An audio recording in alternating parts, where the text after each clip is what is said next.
Hi everyone, welcome back. We're starting off our next unit on microeconomics, and in this lesson we're going to talk about something known as the circular flow model.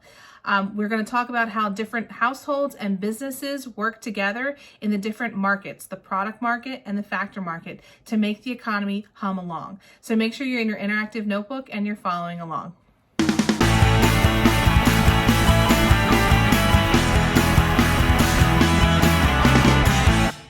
Okay, we're going to go ahead and get started. Remember, we're in your new interactive notebook for Unit 3 on microeconomics, and we're on page 2 of that interactive notebook.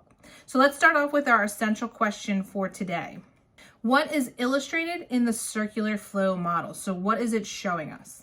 Let's take a quick backtrack and talk about what's microeconomics. You'll remember that economics is the study of decision making.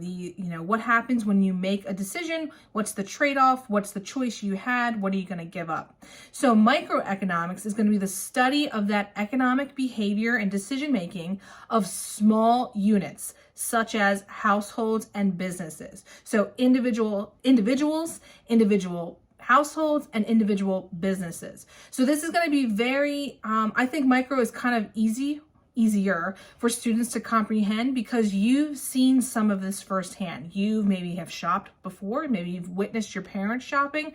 It's going to be things that you've seen happening in your household. So parts of this is going to be like, oh yeah, okay, I get that. That makes sense. But anyway, let's first talk about the circular flow model. So basically, the circular flow model is a visual representation of that relationship between households, businesses, and government, and how the economy is going to move in relation to them. Right, okay. So who's involved? We have businesses. These are the people these are the ones, we'll call it, who successfully combine those factors of production, your land, your labor, and your capital, to create a good or a service. Then we also have the households. These are going to be those who provide the resources to the businesses and buy the goods and services from the businesses. Okay.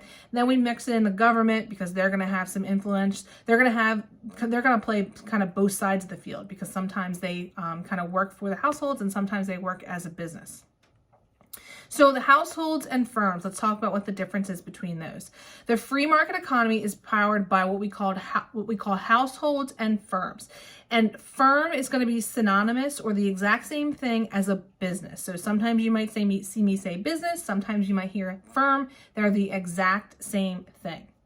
So households are going to be a person, it could be an individual person, or it could be a group of people living in the same residence. So for example, if you are a single person living on your own, that's your household, or you could take my household. I have myself, my husband, and my 4 kids. Okay, so it doesn't matter, it's just whatever's living in that one household. These are going to be considered consumers. Households are the people that go out and purchase goods and services. The other side of the coin are the firms or those businesses. They are going to be some type of organization that uses resources to produce a product, and then they're going to try and sell it to you being the consumer. A firm or a business is going to be a producer. They're producing some type of a good or service, and then they're selling it to those consumers. So we have 2 different markets, as we call them. And again, a market isn't necessarily like the grocery store. We have the factor market and we have the product market. In the factor market, firms or businesses are going to purchase the factors of production from households.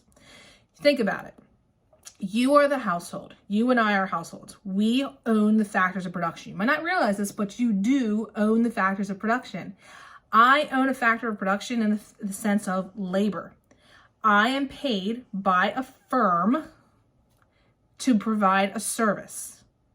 You're getting it right now. I am paid by the state of Delaware, that's the business, to educate you. So I'm providing my time, my labor, and then I'm being paid by that business. So my factor of production that I am providing is labor. So again, those factors of production are land, labor, and human capital. They're going to be provided to in the factor market.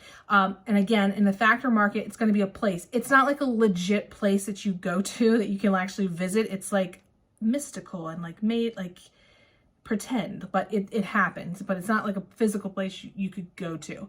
But this is the place where firms purchase land, labor, and human capital, as well as physical capital to produce that good or service. The other side is the product market. And this is going to be what, they take those factors of production and then they produce something with it. So it's going to be that good or that service that the firm or business produces. So they're going to be sold in the product market.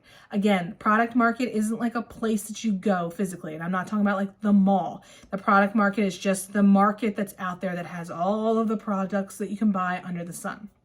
So purchases are made by households or the consumers with the money that they receive from firms in the factor market. So again, using me as an example, as I said, the state of Delaware, the firm, is paying me for my labor.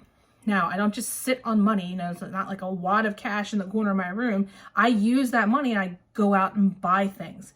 So maybe, I bought a new shirt, I bought new shoes, I bought the green screen that I'm recording this with, whatever. But I use the money that I am paid for my service, the labor that I am providing, and I go out and purchase different goods and services in the product market. So a quick visual of what this looks like, and it's like, oh my God, super confusing because there's so many arrows going this way and that way and whatever. That's why there is going to be another video for you to watch as a different assignment where they break down all these silly arrows for you a little bit slower. But this is what the circular flow model looks like. And you'll notice they call it the circular flow model because look, it's a circle. Yeah, you got it if you guessed it. Good job. But you can see the different arrows are going in a circular motion or in a cycle. So this is our circular flow model. So again, in today's lesson, it is a little confusing. Yes, I do understand. That's where you're going to have multiple assignments today to work with this. I know it's going to be like, oh my God, another one. They're small. But again, it's kind of to help you out and to break it down so you can see what part you're in and what it actually is. In our next lesson, we're going to talk about demand, which is going to be like, oh, I get that because I do that. So tune in next time. Thanks for watching and we'll see you then.